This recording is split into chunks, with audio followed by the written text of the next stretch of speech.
What's up, Visionary Soul Tribe? Live Free, Laura D here. For those of you who've been following my bi-monthly Frequency First emails or follow me on social media, then you've likely heard me say that the power to create starts in your mind.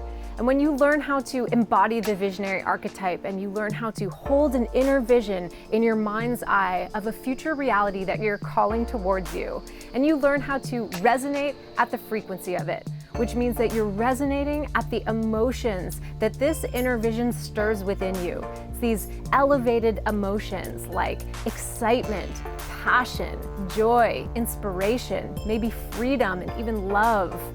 That you're setting a powerful intention for this inner vision to manifest in your life. Because you're creating a resonant frequency. We know this, and science shows that all frequency carries information. And so when we look at this from a neuroscience perspective, what I like to think of as the neuroscience of manifestation, the information that this signal carries, that this frequency carries, creates new neurological synaptic connections in your brain. And this primes your brain for a new experience of life. Okay, let me explain. So what the latest research in neuroscience is telling us is that the way that we perceive and experience reality is actually much more like a simulation that we're simulating from our mind. And this simulation is based off of pattern recognition and concepts. So let's just focus on concepts here. So essentially, understanding concepts is really intuitive. When we're little kids and we see this thing flying through the air and mom points to it and says bird, that's just us learning a new concept to teach us how to experience life. So we hold simple concepts in our mind like bird or cat or tree, but our mind also has the capacity to form incredibly complex concepts like technology or economy. And the way that I experience or understand technology and experience it in reality is going to be different than the way you experience technology based on what we were taught about it. A great example is someone walking through the forest who doesn't spend a lot of time in nature versus another person who has a PhD in botany. The person with the PhD in botany has so many more concepts in their mind for how to understand and perceive what they're experiencing and the thousands of plants that they come upon in the forest. So for every concept that we learn, we have a neurological correlate in our mind. It's like a neurological network. Have you ever heard of Hebb's law that states neurons that fire together wire together? Essentially, learning is the catalyst for transformation. When we learn something new, when we learn a concept, synaptic connections fire and wire, and they create a connection in our mind. And it's through this concept and these complex conceptual frameworks and neurological networks that we have in our mind that literally project out and create a simulation of reality. So think of it like a projector screen. Your mind is the projector and it filters through your perceptual lens, your eyes, and it shoots an image onto a screen, which is the reality we call your life. But most people don't realize that they're playing the same movie reel, the same program over and over again in their mind. And so they're essentially wearing the same perceptual lenses of reality and therefore experiencing the same reality each and every day. But being a visionary and walking the visionary path means that we take time every single day to overcome our external environment, what we see out there, and we create from the inside out. So the interesting thing is that your mind doesn't know the difference between imagination and what's real. So when you take the time to go within every single day and you take the time to hold an inner vision in your mind's eye of a reality that you want to call into your life, and you resonate at the frequency of feeling that emotion, you're literally rewiring your brain. You're creating new synaptic connections, new neurological networks in your mind that then project out and you can experience it in this reality. It's just like a 3D model in your mind that projects out and creates a 3D model in this reality. Does that make sense?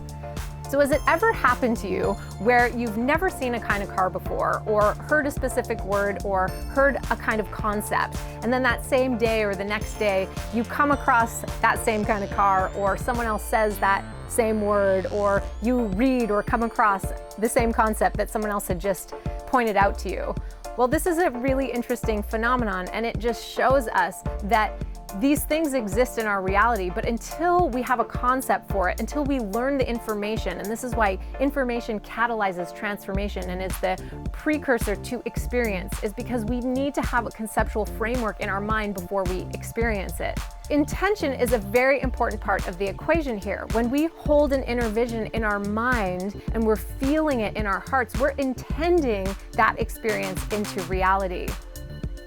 And we've all heard that saying that where attention goes, energy flows, or where attention flows, energy goes.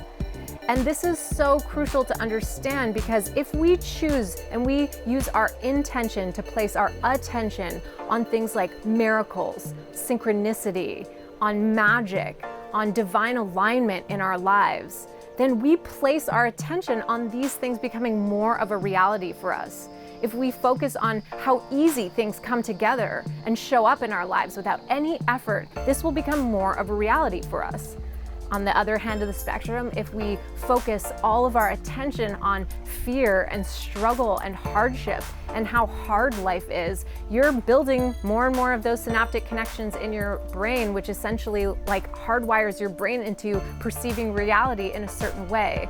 And I use the hardwired term lightly because I am a huge believer in the power of neuroplasticity, which means that we can rewire our brain with the power of our intention by focusing our attention in specific ways, like focusing on what you do want in your life. And this is why I'm creating this visionary training program that's going to be released this summer, where I'm combining ancient wisdom and Eastern philosophy with the latest research in science, in neuroscience and quantum physics, the research in peak performance and tapping into flow states, and I'm combining that with specific visionary practices, daily practices that you can embody, techniques, meditation techniques, breath work, to teach you how to become the visionary of your life, and that you are an incredibly powerful creator, and where you place your awareness and your intention literally creates your life. This is how I've created so much in my life, how I've written 2 published books, how I built my first brand to 1.5 million people on Facebook, how I built a 6-figure retreat business and literally built a volcanic hot spring retreat center from scratch. Every time I have a vision come to fruition in my life, it reinforces the conceptual framework I have in my mind for possibility, for what I can create with my life. It allows me to radically expand the boundaries of what I previously thought was possible. I want you to know and embody the incredibly powerful creator you really are, and teach you how to get into the driver's seat of creating the life you truly want to be living. And I 100% believe that when you hold an inner vision in your mind and you connect to that elevated emotion in your heart, and that resonates at the frequency of goodness, that the entire universe will conspire to bring that vision to fruition for you. And I want you to know that the power to create your life starts in your mind.